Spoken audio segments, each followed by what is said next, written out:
Hola a todos y a todas, bienvenidas a una nueva edición del ciclo Conversaciones del área de literatura del Museo Malva.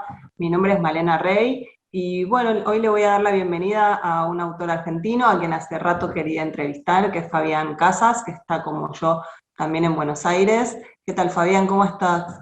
Hola Male, ¿cómo andás? Bien. ¿Todo tranqui? Sí, tranquilo por ahora.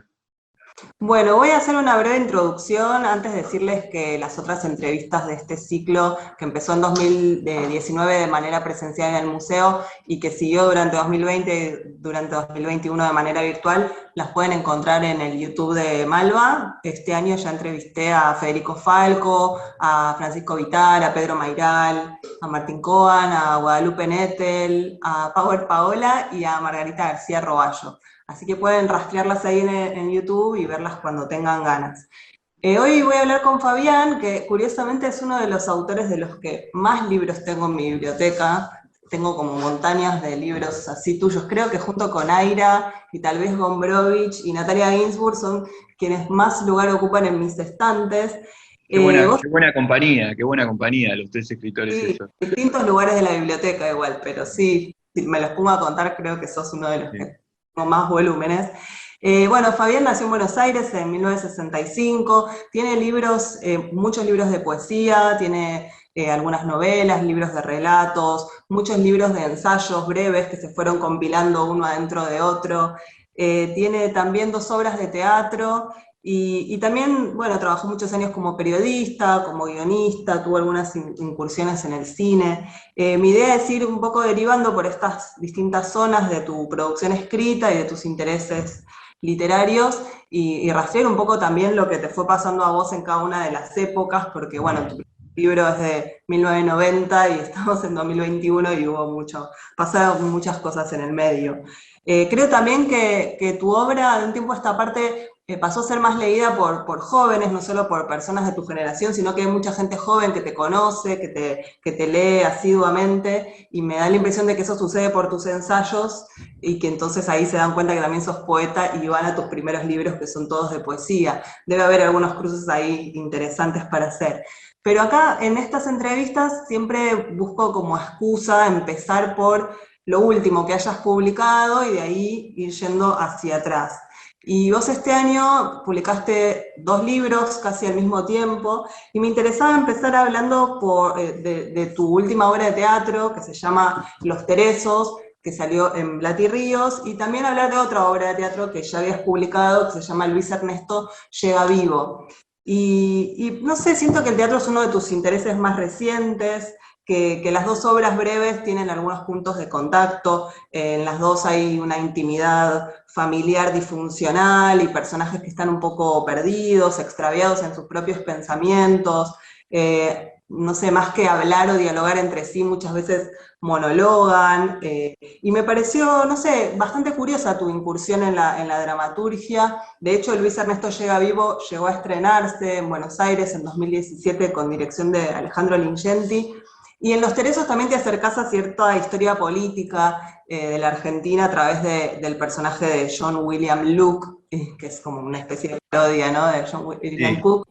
Y no sé, me llamaba bastante la atención, porque, no sé, ¿por qué te acercaste a este género? ¿Qué es lo que te cautivó? Y cómo te sentís escribiendo para que algo pueda llegar a ser representado.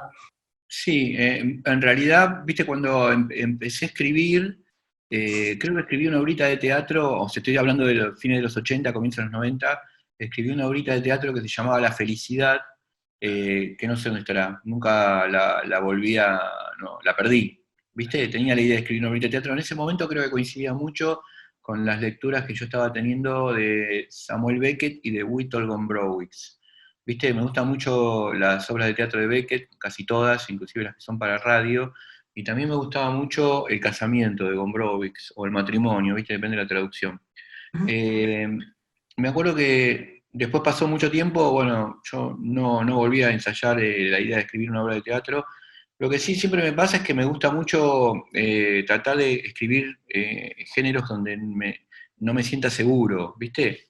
Como que tengo una especie de estado de incertidumbre con el material, con el texto, ¿no?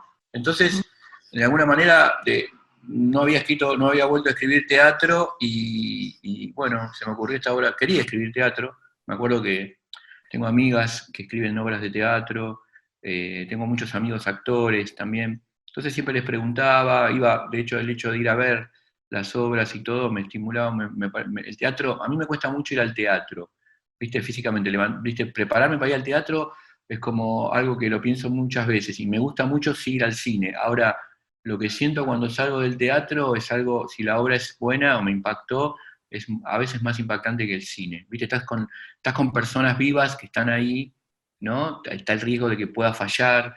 Hay un montón de cosas, bueno, es aurático, ¿viste? Por eso el teatro durante la pandemia fue muy difícil de hacer, aunque se hizo, pero pasarlo ¿viste? A verlo solamente por streaming. El teatro es una cosa física, tenés que estar ahí presente. A mí supongo que tuvo que ver con eso, ¿viste? Como en esta, Mariano Blatt le dice como una especie de saga inmobiliaria, ¿viste? Porque en Luis Ernesto hay dos hermanas que van a buscar una casa, y el otro es directamente el personaje quiere comprar una casa, y en el comienzo era parte de mis lecturas de Chekhov, ¿no? El jardín de los cerezos.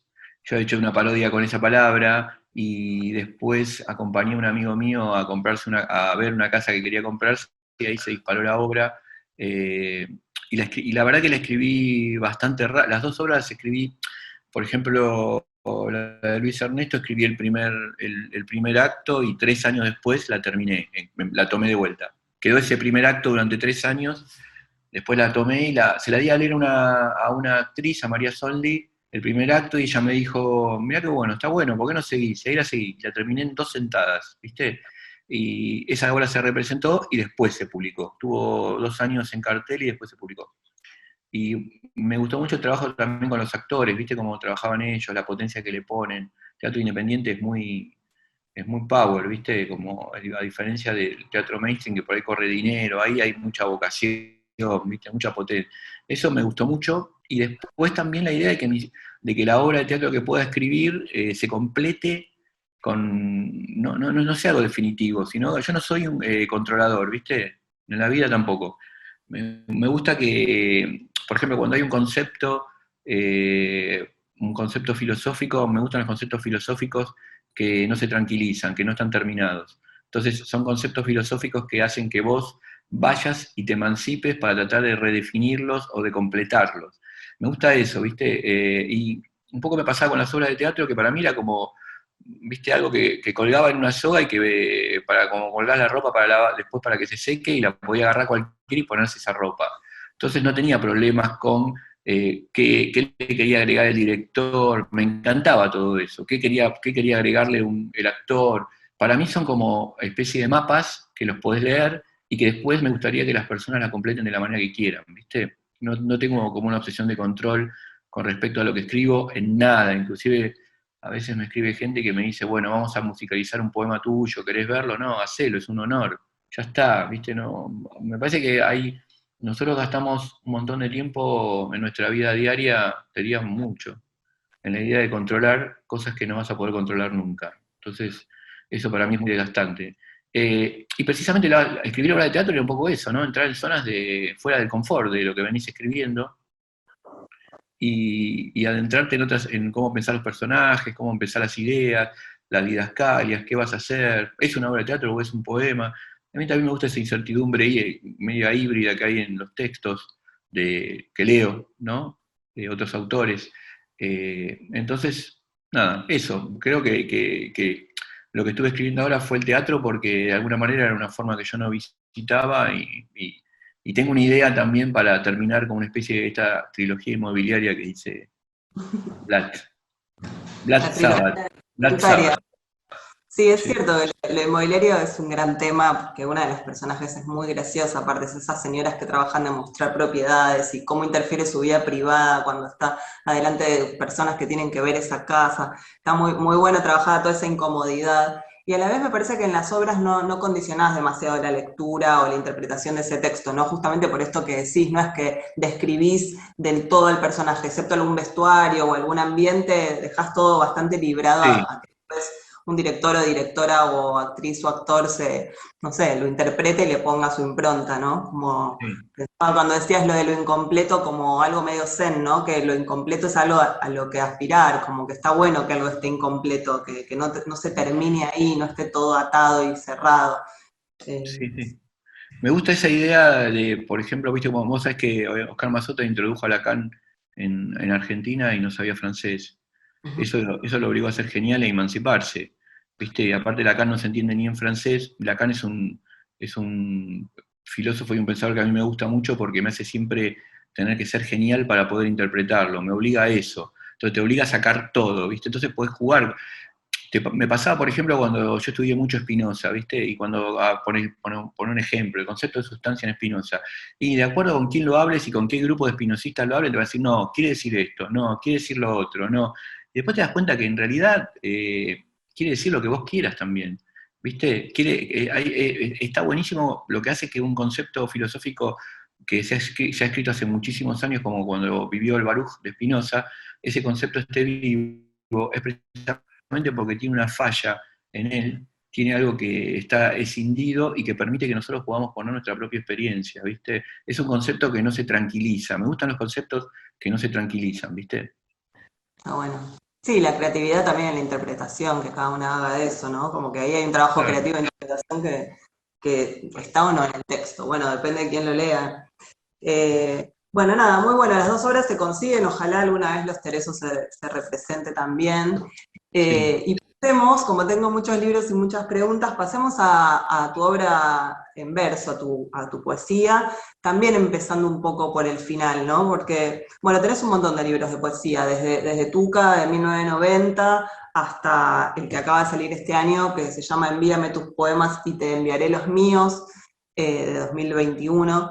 Digo, en todo ese lapso vos fuiste escribiendo poesía de manera intermitente y, no sé, tal vez, lo que voy a decir es medio obvio, pero me parece que hay dos momentos, ¿no? Que por ahí podemos dividir los libros que vos escribiste hasta El hombre de Overol de 2006, que son los que reuniste en tu Poesía Reunida, que se publicó en 2010, y después estos libros posteriores que se llaman Últimos Poemas en Prozac y el que acaba de salir que les mencioné, que son como de otro momento de tu vida también, ¿no? Pero me parece que hay algunas diferencias que hacer entre estos dos momentos y quería empezar justamente por este final, bueno, en la contratapa de este último libro decís que muchos de estos poemas breves fueron escritos por WhatsApp.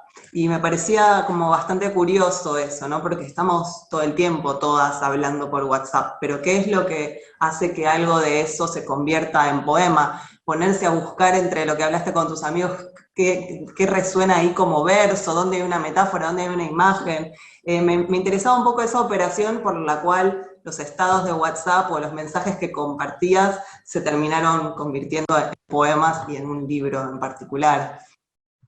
En el comienzo yo divido la pandemia en primera temporada y en segunda temporada como si fuera una serie con arcos narrativos, ¿viste? Ahora estaría terminando un arco narrativo que es con lo que pasó con la selfie de Alberto, yo terminaría como guionista la segunda temporada, y dejaría abierto qué va a pasar en la tercera temporada.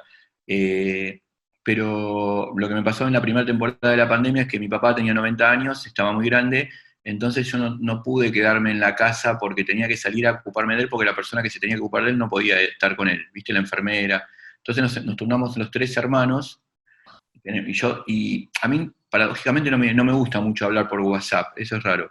No me interesa mucho el teléfono, si pudiera no tener más teléfono no tendría más. El teléfono móvil, digo, ¿viste? Ayer hablé con una amiga, con Victoria de Masi, y hablamos por el teléfono fijo, de teléfono a fijo, y nos pareció algo increíble, ¿viste? De fijo a fijo. Y entonces yo tengo solamente dos grupos de WhatsApp. Uno era con mis hermanos por una cuestión muy elemental, que era ocuparnos de papá, de la casa, de sus necesidades, al no estar la enfermera con la pandemia, y otro grupo de WhatsApp con un grupo de amigos que algunos viven bastante en La Plata, lejos, y que son amigos muy queridos míos. Alguna parte de ese grupo, ¿no? Otros viven acá, pero no nos veíamos tanto en esa época, ¿viste? El comienzo de la pandemia, yo salía todos los días porque me ocupaba de mi papá todo el día. Entonces lo que sí pasaba era que al estar al lado de mi papá, o como alguien puede estar leyendo, cuidando a un enfermo, o las múltiples cosas que hacía con papá, de bañarlo, cambiarlo, hacerle la comida, lavarle y limpiarle toda la casa, todo eso, lo que se me iban ocurriendo pequeñas anotaciones. Y me daba cuenta que al escribirlas en el WhatsApp, yo me liberaba no en un papel, ¿no? Me liberaba de la idea de tener que ser un escritor, que es lo peor que te puede pasar para escribir. Escribía en WhatsApp, se lo mandaba a mis amigos, pequeñas anotaciones, a veces poemas que eran, anotaciones que eran mucho más largas, y a veces viste que el WhatsApp te corrige también, Ujú. ¿viste? Entonces me gustaba también dejar las correcciones que hacía, ¿viste? En un momento yo empecé a pensar, les contaba a mis amigos una historia, como le contás a los nenitos cuando te van a dormir, un cuento, les contaba que había descubierto un poeta que se llamaba Boy Fracasa, que era un poeta norteamericano, yankee, que había vivido en Brasil. Y ellos me decían, ¿de dónde lo sacaste? Y no, mira, estoy leyendo, era toda una broma que les estaba haciendo, que pasa por WhatsApp, y les empecé a mandar los poemas de él, que eran muy diferentes a los poemas que yo escribo, ¿viste? Eso me produjo para mí como una especie de apertura lírica que no tenía, más la liviandad del WhatsApp, más estar mintiendo o estar haciendo ficción, que es muy potente en ese sentido, y me hacía pasar los días, ¿viste? Que eran bastante intensos. Entonces me di cuenta en un momento que la forma de escribir de Boy Fracasa tiñó después todos los demás poemas que fui escribiendo, que son como, ¿viste? Pequeñas, salvo los poemas finales que son más largos, son pequeñas anotaciones, ¿no? Que, bueno, de esa manera fueron funcionando en WhatsApp. O sea, digamos que la forma del soporte técnico fue dando también una especie de liviandad para poder relajarme y poder escribir sin tener el peso de tener que ser un escritor. Viste que eso te agobia. Eh, ¿Viste cuando en la montaña mágica Hans Castorp para mí la montaña mágica es básicamente una historia de amor, a grandes líneas? Si tuviera que hacer un plot de la montaña mágica, te diría, es un chico que va a visitar a su amigo en un hospital, pasa una chica de la que se enamora y inmediatamente tiene los síntomas del COVID para poder quedarse ahí y conquistarla. Ese es el plot de la montaña mágica. Y Hans Castor, casi la mitad del libro tarda vos estás esperando que se le declare en francés, ¿viste?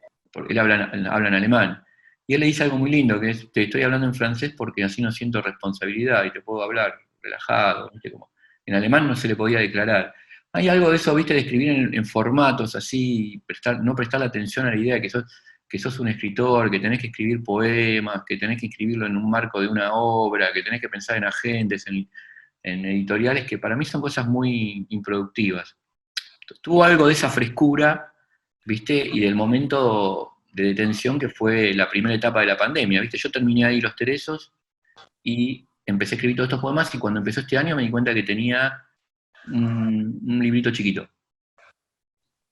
Sí, está bueno lo que decís también, ¿no? Del registro de un momento tan crítico para todos y todas, bajarlo, darle alguna forma que no sea una forma tradicional, ¿no? Porque también cuando empezó la pandemia todas decíamos, uy, ahora el año que viene van a salir un montón de novelas sobre la pandemia, sobre vivir encerrados, y lo que empiezo a leer son otro tipo de pruebas, ¿no? Como que también habilitó, no sé, un tipo de escritura más liviana, en estado de pregunta, no tanto la novela de mi encierro, sino alguna forma de salir de ese momento, no sé, tan truculento para la humanidad. Y veía como en estos poemas que son bastante breves en general, que hay también pequeños chistes, pero que son los chistes de una persona que está un poco desesperada, ¿no? Como que no es que se está solamente riendo de la situación o queriendo hacer reír a otra persona, sino que está buscando ese chivo expiatorio para no desesperar más de la cuenta, ¿no? Sí, sí, para mí ¿viste? El humor es entrar en la vida, lo mismo que los amigos y amigas, porque si no metabolizás la desesperación en humor, vivís en un infierno, ¿viste? O sea que siempre termino en eso. Algunos rasgos de esos poemas y apuntes que son como simplemente jugar un poco, ¿viste? Como cuando sos chiquito, jugar y armar poemas con rimas y que, ¿no? También, ¿viste? Cuando estás en medio de la pandemia, me remitía a que todo el tiempo había diarios íntimos sobre la pandemia, eso me agobiaba, ¿viste? No me parecía una solución, por lo menos para mí, ¿viste? Eso no quiere decir que no se haya escrito una gran novela, un gran cuento que trate sobre ese tema, porque como hablar como las novelas de Malvinas, las novelas de la guerra, puede pasar.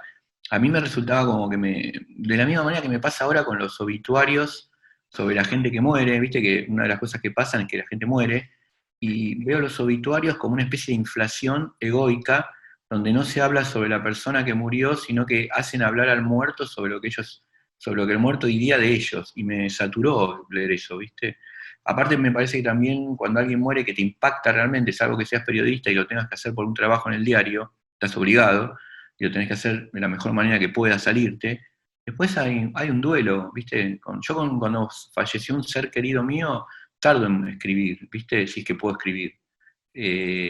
Uno transita un duelo, ¿viste? Esa inmediatez me saturó también, me produjo como cierto, ¿viste? Como cuando comes algo muy dulce y todo el tiempo, ¿viste? Una cosa yoica de, sí, Juan Forn dijo que yo era genial, y Juan no te lo puede desmentir ahora, ¿no? Sí, Rosario me dijo que yo iba a ser la nueva cantante, ¿viste? No se puede remitir a hablar de la persona a la que igual querés por algún motivo homenajear, sino que era como, bueno, eso, la inflación yoica, que es horrible. Suscribo 100% lo que acabas de decir y también lo padezco bastante cuando lo veo, me parece me da vergüenza ajena también, o lo que, como se dice ahora, cringe, me da cringe.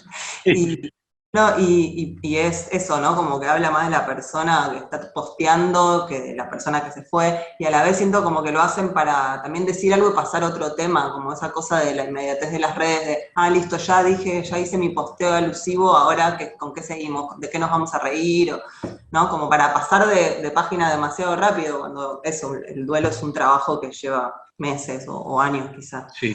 Pero bueno, volvamos a tus libros de poesía, ya hablamos de los últimos, quería hablar un poco de tu primera parte de tu producción, cuando vos eras básicamente poeta y fuiste una de las voces de más presencia y más renombre de lo que se llamó la generación del 90. Estuve releyéndolos, vos los compilaste en un libro que se llama Orla City, pero también en uno que se llama Boedo, de Eloísa Cartonera, y yo tengo la edición de Eloísa, que atrás tiene unas fotos muy graciosas cuando tenías pelo y cuando jugabas Sí, sí. al fútbol.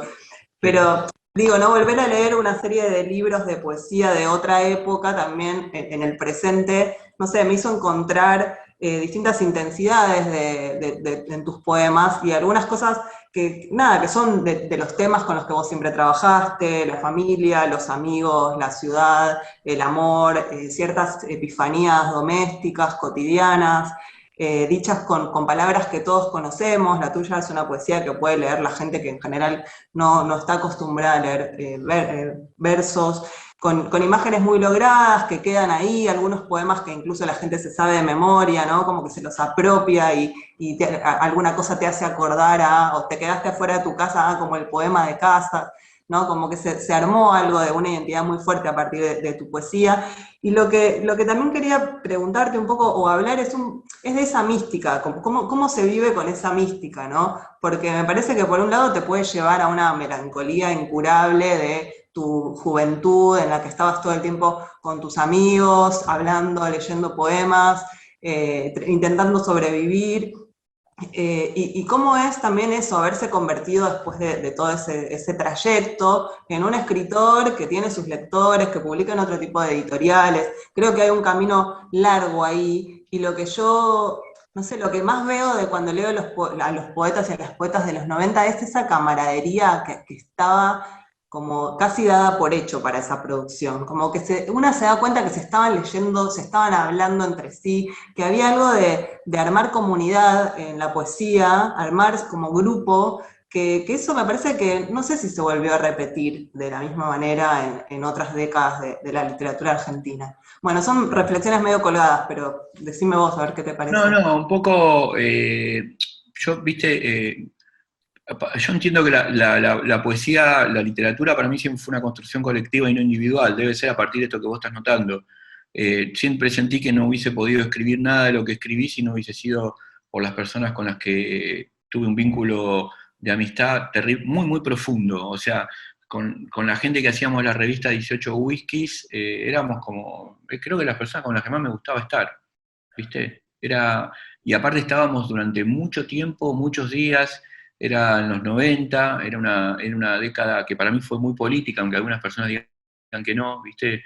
Fue una década muy política, me parece que nosotros, uno ponía el cuerpo en una fiesta, podías morir de SIDA, por ejemplo, había cosas arriesgadas que nosotros hacíamos en ese momento, arriesgadas en términos pequeños burgueses, no es que éramos Ernesto Guevara, ¿viste? Pero después también había una celebración de la poesía. Hace poco me hacían una entrevista por la 18 Whiskies de Chile, y el periodista me preguntaba si nosotros éramos como los detectives salvajes, y yo le dije que la verdad que para ser detective tenías que estudiar. Nosotros no llegábamos ni a detectives, éramos un grupo de amigas y amigos que nos habíamos nucleados en la universidad, en lugares donde se recitaban y se leían poesía, y había todo un circuito, que era un circuito como muy, muy al tuntum, que se iba armando en el día a día, y que también, al no haber tantos aparatos digitales que te digan lo que tenés que hacer, o lo que puede llegar a pasar, o lo que está sucediendo en el momento, éramos mortales, en el mejor sentido de la palabra. Estábamos en los lugares que teníamos que estar, estábamos en estado de presente todo el tiempo.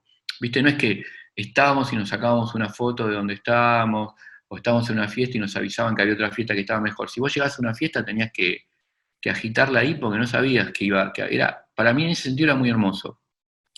A su vez, no tengo nostalgia de ese pasado, lo vivo como algo que me encantó. Me encantó, forma parte de mi vida y yo estoy en estado de presente, ¿viste? Ahora, no. De hecho, muchas veces tuve como 2 o 3 oportunidades que me ofrecieron formar parte de documentales sobre la 18 Whisky. De hecho, hay uno solo que se hizo al final porque era un amigo nuestro y no le podíamos decir que no porque es muy intenso, Mario Varela. Entonces lo hicimos, pero yo los otros dos no lo quise hacer porque no me interesa revivir todas esas cosas. Están conmigo, ¿viste? Y puedo hablar, puedo reflexionar, pero no es algo que me interese sobremanera, ¿viste? Ya pasó eso para mí, ¿viste? Y mis amigos de la 18 Whiskies, a los que ahora no veo, como dejas de ver a un montón de personas, no porque estés peleada, sin embargo están presentes ocasionalmente, a veces nos escribimos, a veces nos cruzamos, son personas que quiero mucho y que respeto mucho, personas construyeron una gran parte de que mi vida sea hermosa, eh, ¿viste? Pero yo estoy en presente, crío a mis hijos, escribo ahora. Aparte también una cosa que para mí fue muy importante, que me di cuenta que si vos centrás tu vida solamente en la literatura, te podés convertir en una persona muy, muy, muy amarga. Y si no tenés capacidad de frustración también, ¿viste? A mí me encanta que mi vida no gire en torno a la literatura. O sea, me gusta leer, me gusta escribir, pero tengo un montón de intereses que, digamos que me gusta mucho hacer karate, me gusta mucho estar con amigas y amigos, me encanta, disfruto mucho a mis hijos, eh, hago muchas otras cosas que no están relacionadas con la literatura, no pongo todo, la verdad que no pongo todo ahí, ¿viste? Porque no, no, no es algo que me interese, ¿viste? Algo exclusivo, ¿viste? Como una vida exclusiva para ser escritor. Sí, aparte le da como mucha solemnidad y mucha presión, me imagino, a la gente que trabaja para ser escritor y tener esa figura de escritor. Me parece que lo tuyo siempre fue más, no sé, más espontáneo en algún punto y como se fue armando el camino sobre la marcha, no es una obra programática la tuya. De hecho, fuiste probando cosas distintas, incluso con las obras de teatro acabas de decir eso mismo. Me vi el documental que mencionaste sobre la revista 18 Whiskies, que se llama La vida que te agenciaste, de Mario Varela, que salió en un Bafisi, creo que de 2018. Y igual es divertido algo del documental en el sentido de que Mario Varela va a buscar a cada uno de los miembros y reconstruye ciertas escenas, además de que tiene un archivo en blanco y negro de, bueno, de No éramos ratillos jóvenes. y hacían cualquiera y está también como esa parte, ¿no? La parte más limada de nada, emborracharse Sí. con amigos y jugar. Y ahí vos recreás, bueno, Sin llaves y a oscuras el poema, pero también hablan de la idea de convertir el dolor en aventura, ¿no? Que creo que hay algo de tu escritura que a veces tiendo, o sea, sentí que cuando leí esa frase dije, ah, hay algo de esto, ¿no? Como que muchas veces en tus ensayos, en tus poemas, contás cosas tristes, trágicas, desgarradoras, volviéndolas una aventura, ¿no? Como que hablar de eso también es transformarlas en otra cosa que ya no tiene todo ese peso nada más. Y me pareció Sí, bastante... básicamente es como una especie de, convertir el dolor en la aventura es como una especie de mantra, que para mí es lo que yo siento como algo muy claro que tengo que hacer en la vida. porque si no, viste, el dolor se acomoda con el dolor y tengo como una gran, viste, si hay algo que me genera mucho rechazo son los llorones. La gente que está llorando, que no tiene amor por su destino y que todo el tiempo está pensando que tendría que haber tenido otra cosa y que la vida le dio. Cuando en realidad hay personas que realmente están en unas situaciones vitales terribles, casi excluido del sistema, porque desgraciadamente el capitalismo no permite tampoco que te excluyas, eso es tremendo, y que tienen una posición súper afirmativa con la vida. Entonces vos escuchás a personas que tienen todo y que por lo general están llorando, ¿viste? A mí estoy como muy atento a eso, ¿viste? El llorón es alguien que, yo si tengo amigos que son llorones, trato de marcarles eso, porque me parece que hace una vida muy insatisfactoria, ¿viste? Entonces convertir el dolor en aventura es, bueno, la vida es eso, es pura impermanencia, es impermanencia, aceptar la impermanencia, no nos queda otra, me parece que está bueno aceptarlo, y después tratar de, cuando vengan los momentos que son malos o trágicos o muy tristes, convertirlos en aventura, dar una vuelta a eso, ¿viste? Metabolizarlos en algo potente. Ahí vuelve esta cosa que yo te decía, que me gusta mucho de Spinoza, que es eso, ¿viste? Vindicar las pasiones alegres, porque las pasiones tristes lo que hacen es debilitarte, y cuando vos estás débil, el sistema hace lo que quiere con vos, el sistema y cualquier cosa, ¿no?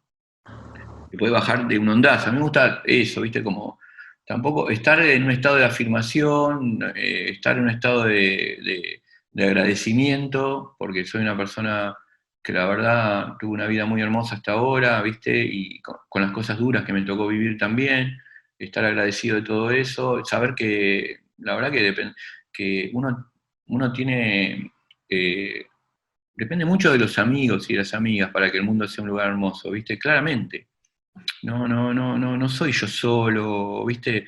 Es una colectividad, está bueno trabajar de esa manera, pensarte de esa manera, ¿viste? No, ¿viste? Como, no sé, a mí me gusta mucho eso, me siento como muy cómodo en ese estado, porque lo mismo cuando doy clases o talleres, intento de que se arme un grupo, ¿viste? Que sea una, como dice Deleuze, un agenciamiento, y no algo que dependa solamente de mí, me gusta que las personas tomen ellos las clases, no preparo mucho mis clases precisamente para que sean, que yo esté en estado de incertidumbre y de peligro y pueda estar presente.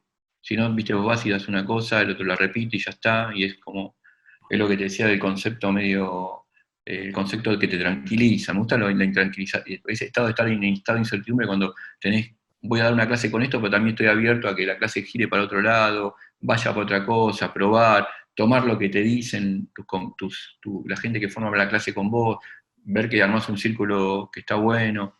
Para mí, viste, a veces salgo de los talleres como si hubiese estado meditando. Me cuesta dormir después porque, viste, cuando meditas estás muy arriba. Me produce, es como haber descubierto un nuevo género literario, viste. Eso me impactó mucho. Los últimos 4 o 5 años hicimos eso y me gustó mucho. Qué bueno. Sí, está buenísimo. Cuando la clase sale bien, al final que terminás como mucho mejor de lo que empezaste. Es Sí, sí, transformador.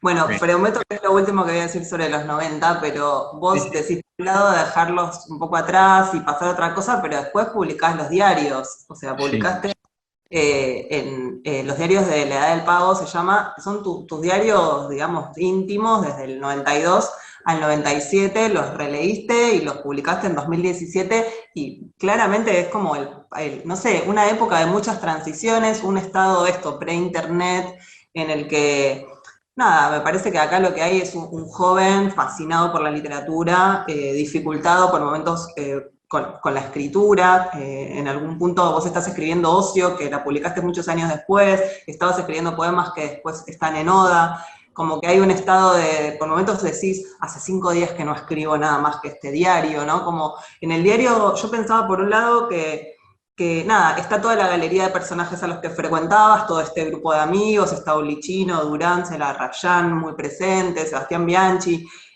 muchos escritores que en ese momento frecuentabas, vos eras librero en un momento en Clásica y yo Moderna, sí que moderno.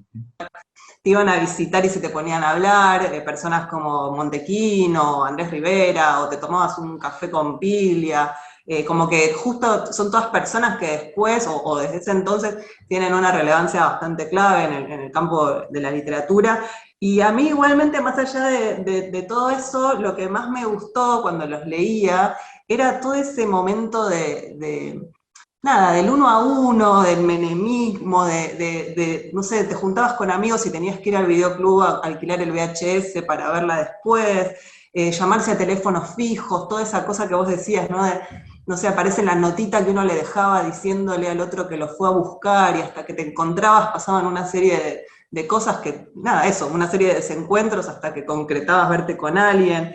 Y me gustó como eso, como registro de toda una época que después se fumó en el aire, en la que vos te estabas convirtiendo en escritor, pero también en una persona que se tenía que mantener, que tenía que pagar el alquiler, que tenía que relacionarse efectivamente con su pareja.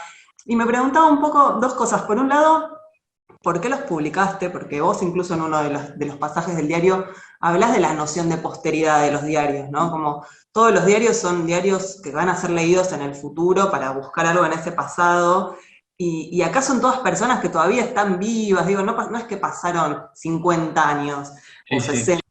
Y por otro Sí. lado, que si seguiste escribiendo diarios, o si esto fue como lo que empezó y terminó como diario, y también por eso lo cerraste. Creo que son 2 o 3 cuadernos que incluís acá. No sé, tenía esas inquietudes. No, mira, en realidad escribí 3 cuadernos, yo los perdí durante muchos años, más de 10, no sé cuántos. Me acordaba que había escrito diarios, pero nunca le di mucha más importancia hasta que un amigo mío que se llama Diego Bianchi, que es un artista plástico, ¿viste? Me dijo, encontré unos cuadernos en mi estudio. Y me los dio y yo no los volví a mirar y se los di a Santiago Vega, a Washington Cucurto.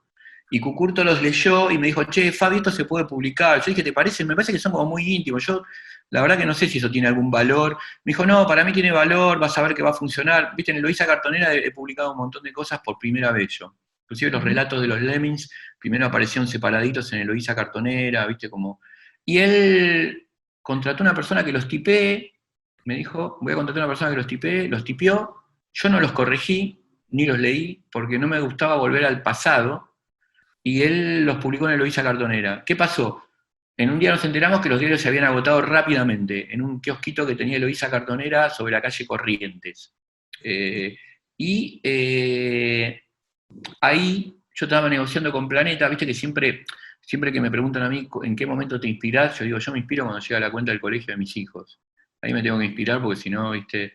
Estaba negociando con Planeta la salida, la reedición de los Lemmings y de Ocio que no estaban, no los tenía Planeta, sino que estaban en una editorial independiente que era Santiago Arcos, que era con la que habías publicado antes.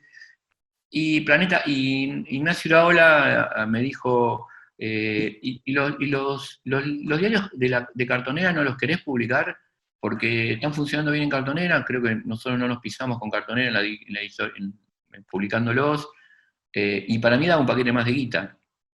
Básicamente eso, porque vos decías, en esa época tenías que viste, todos los que no escribimos Harry Potter tenemos que hacer eso.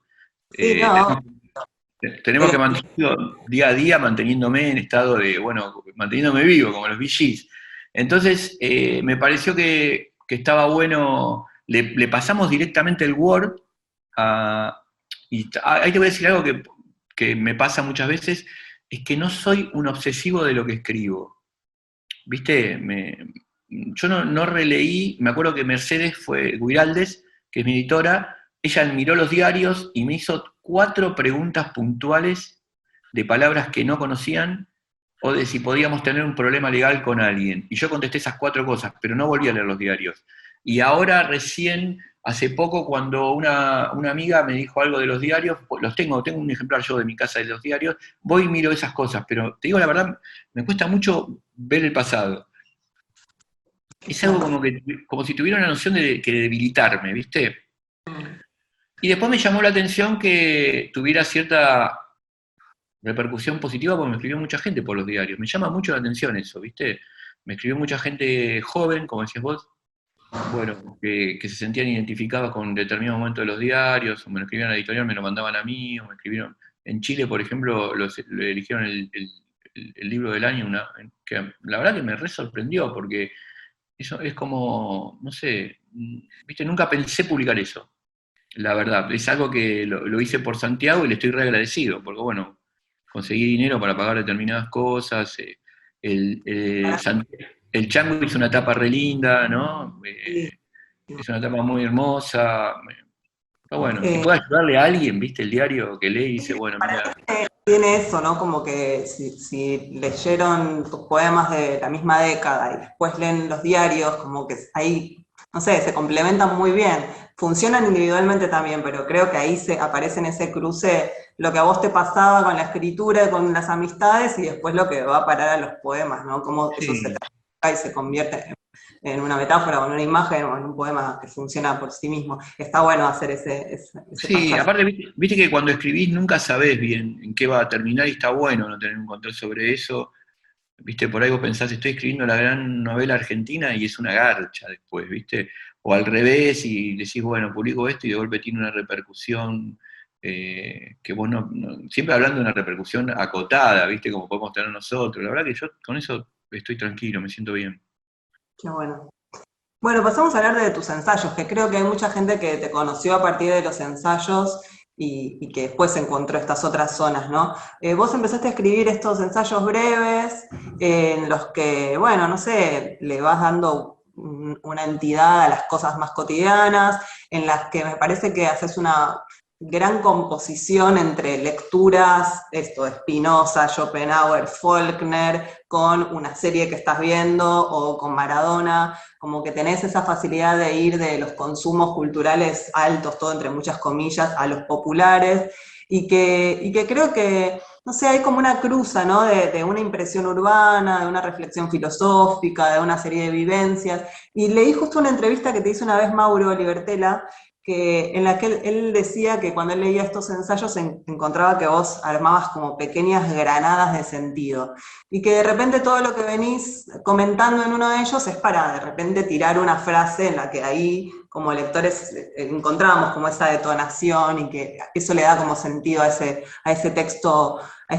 breve. También creo que tus libros de poesía, que son más breves, llevan mucho más tiempo que tal vez escribir un ensayo. Muchas veces son ensayos a pedido, son columnas periodísticas que fuiste compilando, pero digo, tengo acá un montón, sacaste la supremacía Tolstoy, breves apuntes de autoayuda, La voz extraña, que es una composición también de ensayos, que esta la armó Leila Guerriero para Chile. Después, bueno, reuniste todos en también otra muy buena etapa del Chango, que se llama Trayendo a casa todo de nuevo, todos Sí, los ensayos.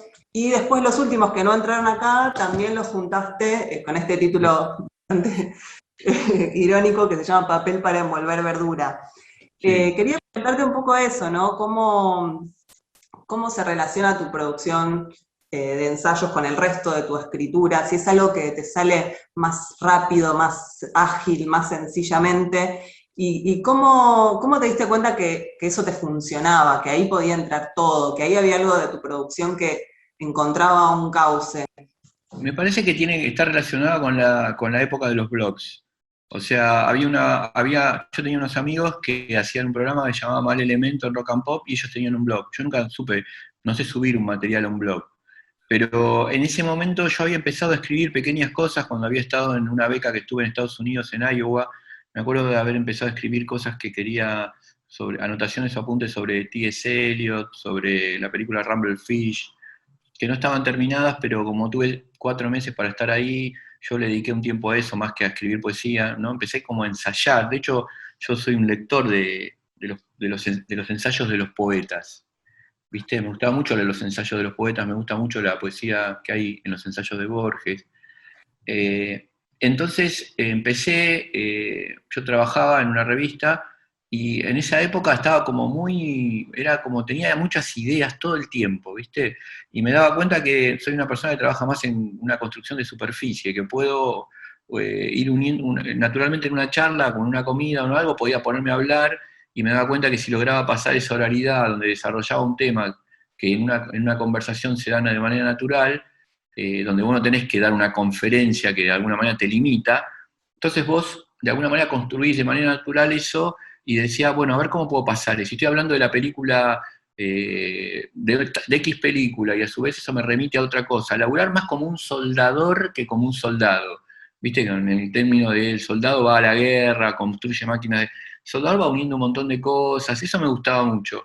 Entonces hubo un momento en que yo se me ocurrían cosas y tuve la suerte de que la gente que tenía el blog de Mal Elemento me los subía, me los publicaba y viste que ahí te comentaban. Entonces empezó a tener como repercusión y muchas visitas. Entonces me decían, che, ¿no tenés otra cosa? Y eso me fue activando para escribir.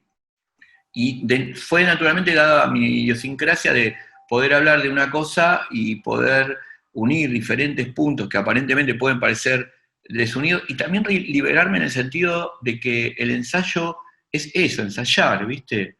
Podés ir al texto canónico de Adorno sobre el ensayo, o podés pensar que un poema como El arte de perder de Elizabeth Bishop es un ensayo también, a la vez que es un poema. Y entonces eso me dio como cierta libertad y me dio la sensación de que inclusive yo podía utilizar el pensamiento paradójico, no binario de que es esto o esto, o que ensayo para darte una certeza y transmitirte una certeza e instaurar una autoridad, sino que precisamente ensayo para mostrarte que no sé nada y que soy un maestro de lo que no sé y un esclavo de todo lo que sé. Eso me encantaba. Entonces te liberás, porque inclusive en un mismo ensayo podés poner opiniones contradictorias, o me acuerdo cuando Mercedes, mi editora, miraba para editar los ensayos completos, me decía, mirá que este ensayo dice una cosa y en otra decís otra, que no tiene que ver, y yo decía, no, mejor, dejémoslo, está buenísimo. Me gusta eso, ¿viste? No que vos vas a ensayar para instalar una autoridad, todo lo contrario, ¿viste? Eso me produjo como una gran libertad, ¿viste? Poder probar determinados, también cruzar lo alto y lo bajo, porque en mi vida cotidiana, desde que soy chiquito, vengo de una familia humilde, proletaria, ¿viste? Mi viejo hasta era actor, era un actor que era muy malo, descubrió que era malo, no se frustró, empezó a representar actores que tenían éxito, como Alberto Olmedo, ahí tuvimos una especie de ascenso social a partir de eso, pero siempre tuvimos una construcción bien, bien, como se dice, popular. Mi familia era una familia muy abierta, grande, donde entraba gente de todos, nos cruzábamos, siempre me he cruzado en mi vida con gente de mucho dinero y de gente de nada, y eso me encanta, ¿no? Atravesar todo, esa percepción que tengo. Y el ensayo era lo mismo, ¿viste? Podía trabajar con un montón de líneas, podía, ideas que yo tenía de haber estudiado mucho a Spinoza o a Heidegger, yo las podía cruzar con cosas mucho más populares, y que eso no fuera también un sheite, sino que fuera algo genuino, ¿viste? Creo que a partir de eso surgen los ensayos, y creo que el más largo que escribí fue el de Tolstoy, porque le dediqué mucho tiempo de un verano, donde yo venía leyendo a Ana Karenina, venía leyendo todos los textos de Tolstoy, y pensé, voy a hacer y naturalmente me fue saliendo una serie de apuntes que hablaban de la obra de Tolstoy, pero que también hablaban de cosas acerca de lo que producía la obra de Tolstoy, y me daba cuenta que podía poner todo. Sí, es como que igual para mí los ensayos cuando los leo es como que es entrar a una biblioteca abierta de tu cabeza, ¿no? Como por un lado digo, wow, ¿cómo conecta esto? Pero también me parece como si tuvieras una gran memoria para las anécdotas, para las citas, para recuperar lo que te produjo la lectura de cierta obra en relación a otro tema del presente, como que en esos cruces hay algo, no sé, muy genuino tuyo, que creo que aunque otro autor o autora pruebe escribir ensayos con libertad no necesariamente van a generar eso, ¿no? Como que siempre hay algún hallazgo, siempre hay algo que te hace sentir cómoda porque te identificás con algo de lo que decís o te contrapones a algo de lo que vos estás opinando ahí, y a la vez te da ganas de salir a buscar lo que no leíste, como que hay eso, hay en general cuando uno empieza a leerte muchos niveles, ¿no? ¿Y cuánto de esta escritura tiene que ver el deadline del periodismo? O sea, ¿te ayuda a veces tener como una fecha de entrega de una columna? Estuviste escribiendo durante muchos años en Perfil, ahora tenés una columna también en el diario AR, o el ensayo es no sé, un tipo de escritura que vos decís, che, hoy me levanté con ganas de escribir un ensayo sobre esto. El ensayo para mí se va armando a través de las conversaciones que yo tengo con mis amigas y amigos. O sea, me di cuenta que tengo una idea, una obsesión, algo que pasó, y de golpe me digo, por ejemplo, mira, te cuento para no hablarte en abstracto. Un día yo di una clase con un amigo mío que se llama Domin Choi, dimos una clase sobre Mark Fisher, los dos juntos, sobre Mark Fisher y Castaneda, cruzando a Mark Fisher con Castaneda. Y tuvimos un alumno que nos internó, nos enloqueció, nos volvió loco. ¿Viste? Es ese alumno que quiere hablar él solo, que quiere que la atención, yoico.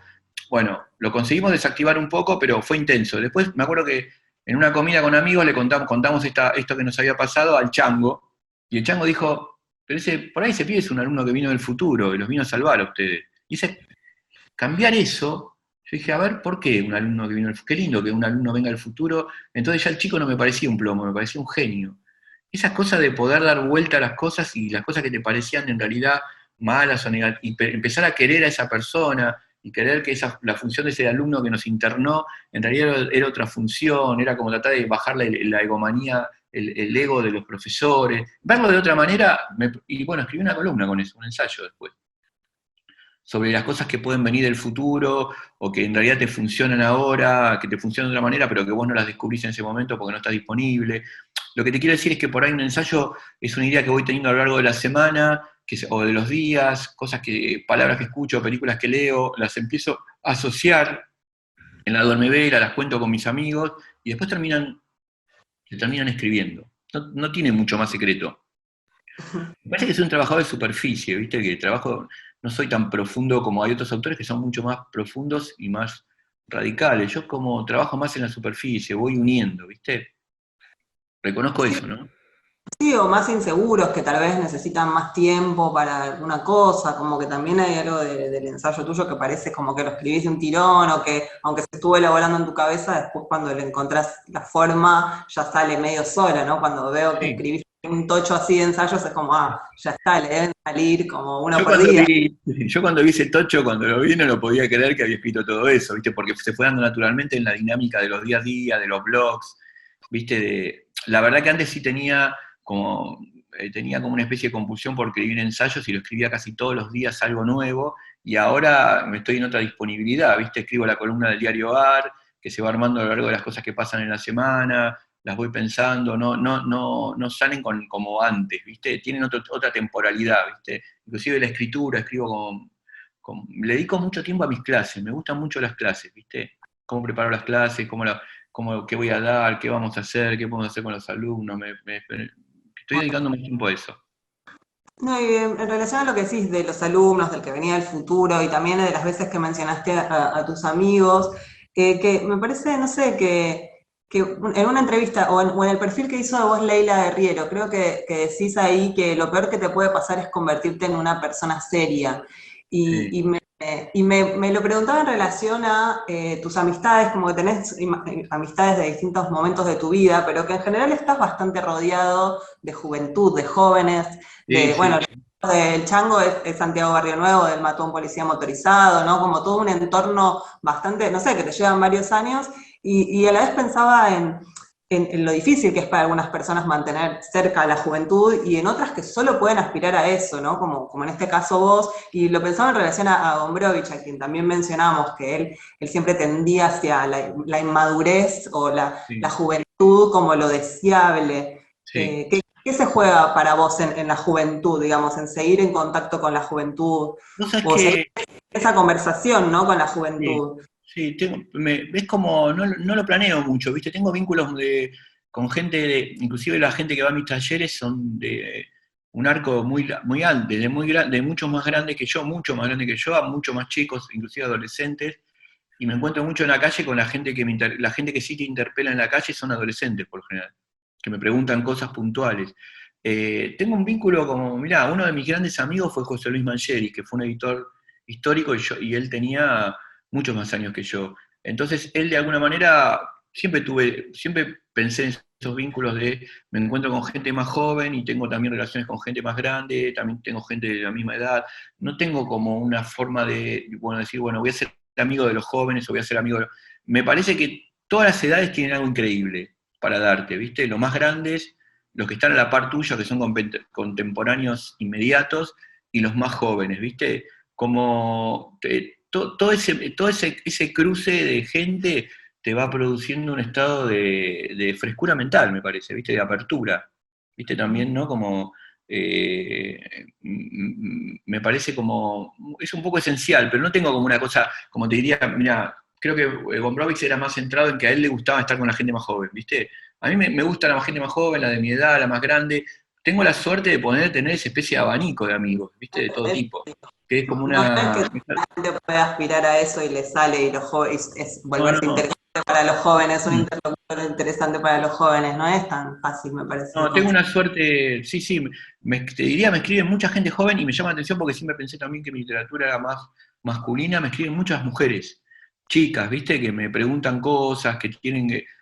eso me parece como algo muy hermoso, ¿viste? Está bueno, ¿viste? Como me siento bien, ¿no? Y también tengo vínculos ahora a través de mis hijos con chicos de la edad de ellos y me gusta también saber relacionarme con los chicos, que es toda una ciencia, ¿viste? Está bueno.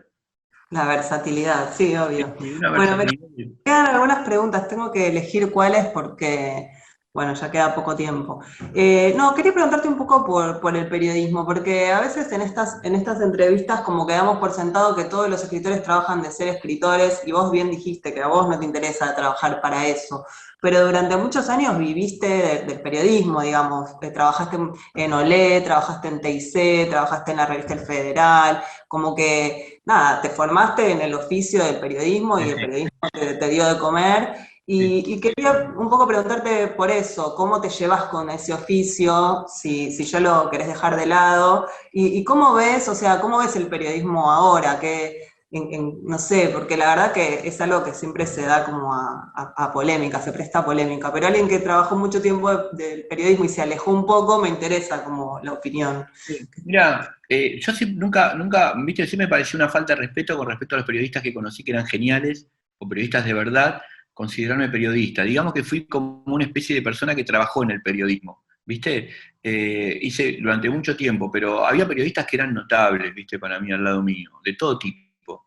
Entonces, yo no me considero mucho un periodista en el sentido de que si dejo de hacer periodismo a mí no me pasa nada. No es que perdía, ¿viste? Cuando perdés algo, dejás de hacer algo. La verdad que a mí no me pasó nada, yo dejé de trabajar en los medios porque siempre llegabas a una situación donde tenías que verte obligado a una crisis, donde tenías que echar a gente o no, tenías que estar... Y eso era para mí muy desgastante y preferí dejar eso, ¿viste? Y lo pude hacer, porque también uno puede preferir algo y no poder hacerlo. Fui un afortunado con respecto a eso. Sí le agradezco a toda la gente que conocí en la etapa en que fui periodista porque conocí personas que me rompieron la cabeza, que me encantaron, ¿viste? Lo que me parece a mí en general es que el periodismo siempre está puesto en estado de respuesta, eso es lo que se busca un poco en el periodismo, y que la poesía siempre está en estado de pregunta. Ahora bien, hay muchas veces el periodismo puede producirle trampas a la Matrix. Hay periodistas que trafican información, que es genial, ¿viste? Hay notas y textos que me han gustado mucho a lo largo de mi vida y soy un consumidor de periodismo. Me gusta el periodismo de papel, me gusta ver el papel, me gusta todo eso. Bueno, ahora cada vez está más, se tiende más a la web, a leer en los diarios web. El diario AR es solamente un diario de la web. Yo lo leo mucho al diario AR, por ejemplo, no porque escriba yo ahí, sino porque me parece que me atrae esta idea de ver qué cosa nueva vamos a poder armar, qué cosa riesgosa podemos llegar a hacer y ver cómo, si funcionará o no. ¿Viste? Si podés crear si podés crear el lector en vez de que el lector te crea a vos, ¿viste? Porque a veces también te pasa mucho eso, que una de las salidas que hubo en el periodismo fue decir, bueno, autofinanciémonos para no depender de los medios, de los intereses hegemónicos, pero después el lector que te autofinancia tiene determinados intereses y que vos tenés que responderles, entonces, porque te está pagando. Ujú. Entonces, como mío, encontrar ese hueco donde vos, digo yo, ¿cómo hago? Yo sería un lector que le pagaría a alguien para que no me diga siempre lo que yo quiero escuchar.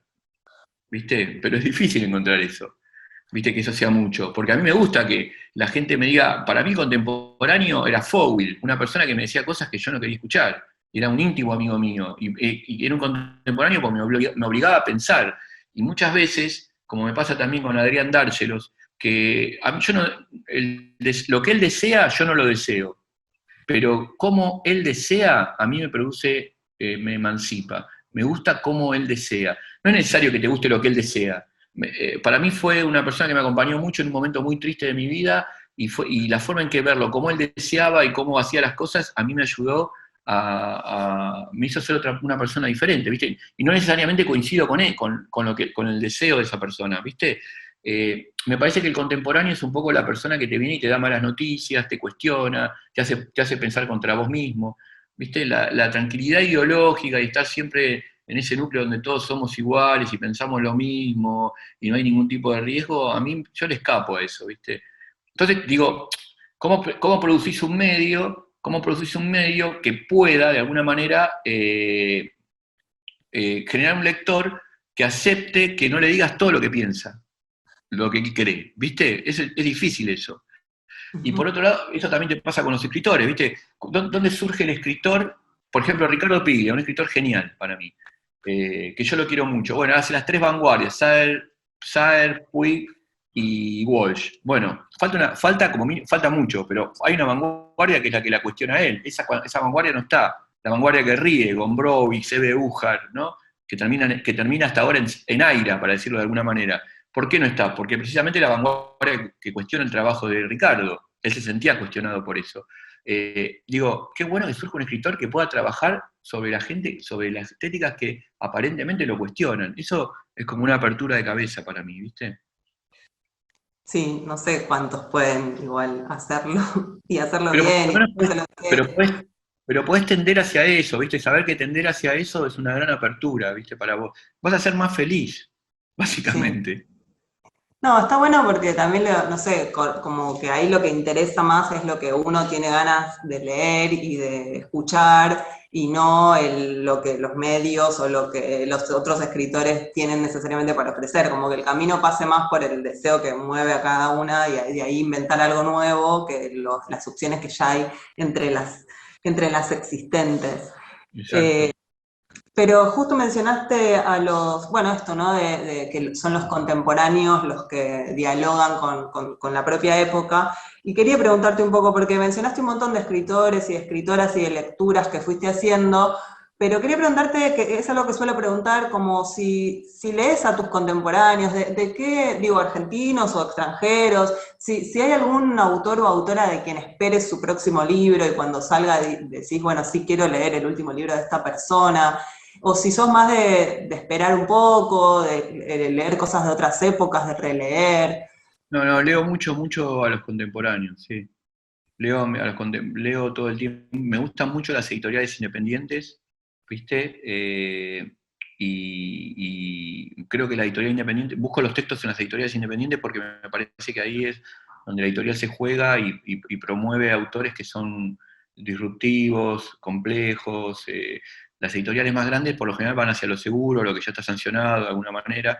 Entonces siempre busco las editoriales independientes. Y hay un montón bueno, vos de los que nombraste, Falco, Vitar, a mí me gusta mucho una poeta que se llama Roberta Iannamico, hay un montón de autores, Martín Gambarota, hay un montón de autores que estoy todo el tiempo, que son contemporáneos míos, más jóvenes que yo, que estoy leyendo, ¿viste? Hay una página que hace Gustavo Yuste que se llama, si no me equivoco, La Primera Piedra o algo así, es una página de internet donde he leído a un montón de poetas de todo el país que él publica que me parecen increíbles, con registros muy disímiles, ¿viste? Estoy leyendo, todo eso lo estoy leyendo todo el tiempo, me gusta mucho.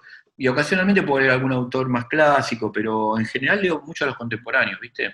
Me gusta mucho. Está bueno, está bueno. Sí. Tiraste algunos nombres por si alguien quiere seguir por ahí. Sí, Bueno, Laura Winner, por ejemplo, Laura Winner es una poeta que miro, todo el tiempo leo lo que escribe, ¿viste? No sé, muchos, muchos, ¿no? Eh, que podría nombrar un montón más, pero son muchos. bueno, vamos a pasar al cuestionario Proust. Me había quedado una pregunta sobre, bueno, sobre tus novelas, tus libros de relatos. Incluso tengo acá un libro infantil que Sí, ilustró también Santiago, que se llama Rita Santiago, sí, con Mariano, que es donde sí, desplegás una imaginación bastante fantástica, muy distinta sí, a todo lo otro que fuiste sí. escribiendo. Pero bueno, son un montón de libros, así que me parece que ya después cada una, si a alguien le interesa seguir buscando, puede ir a la librería. Vamos a pasar al cuestionario Proust, que esto, viste Dale. cómo es, que en la presencialidad era más divertido porque cerrabas los ojos, sacabas sin mirar y Sí. nada, soy yo, voy a elegir un par de preguntas. La idea acá es que no pienses mucho, no te enrosques mucho con la respuesta, sino que se genere como algo más espontáneo. Bueno, mira, la primera, ¿cuál es tu banda favorita y por qué? Los Beatles, porque son la alegría de vivir. Suscribo también. Otra, ¿cuál es tu ideal de felicidad? Eh, Mi hija me dijo un día que la felicidad no sabe qué es, pero que seguro contiene perros. Vamos con otra. ¿Cuál es el estado más típico de tu ánimo? Impermanencia. Bien. Y mira, bueno, esta por ahí ya la fuiste respondiendo. ¿Cuáles son tus autores favoritos en prosa? En prosa. Mis autores favoritos en prosa. Creo que Ricardo Celarayán. Ah, mira. Me parece que es un autor central para todas las culturas y que uno agradece, para la formación de una cultura muy potente tiene que haber una especie de Celarayán siempre y uno agradece haber nacido en su lengua y no tener que, porque es muy difícil leerlo en traducciones. Bueno, también un gran poeta, ¿no? La obsesión del espacio. Grandísimo. Sí, básicamente es una persona que hace implosionar los géneros, entonces nos enseñó que cualquier cosa puede ser cualquier cosa. O sea que un haiku puede ser una novela puede ser un poema puede ser un ensayo. Eso que ahora los nenes también tienen, mi hija me decía, una compañera mía es lesbiana, otra es bisexual, otra es LGBT. Yo dije, qué genial eso, qué libertad. Eso lo enseñó Celarayán en los géneros literarios. Viste que la técnica te sirve para escribir, te tiene que servir también para vivir, es lo mismo. Sí, obvio. Y para leer, para Sí, para todo. relacionar. Sí. Bueno, la última que es una que siempre sale, no, no hago trampa, pero que es, ¿cuál es tu color favorito y por qué? El verde inglés, porque creo que lo resiste mejor mi vista. Me encanta, me da como tranquilidad, me da como una especie de alegría, ¿no? El verde inglés. Bueno, con esta reflexión nos despedimos. Muchas gracias, Fabián, la Gracias a verdad vos, que vale. Gracias a vos. nos vemos por ahí. Un Dale, placer haber conversado con vos y gracias a todos y a todas por estar ahí, escuchando, mirando del otro lado en el momento que sea. Hasta la dale. próxima y que estén muy bien. Dale, Chao, muchas Fabián. gracias, vale. Chao, hasta luego.